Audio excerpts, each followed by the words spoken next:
Hi everyone! So for today's video, I'm going to teach you how you can easily turn off shuffle on Spotify. So let's head over to the Spotify app. Then let's choose a playlist that we want to play. So in here, you can easily see the shuffle button, but right now it is turned off since it's in gray.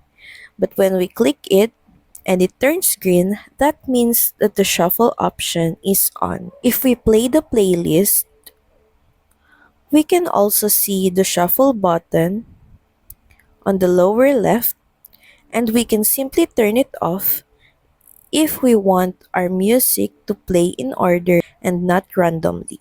So that's pretty much it. Thank you very much for watching this video. I hope that this helped you on how you can easily turn off shuffle on Spotify. Please don't forget to like, share, and subscribe to the channel, and I will see you again on the next one. Bye!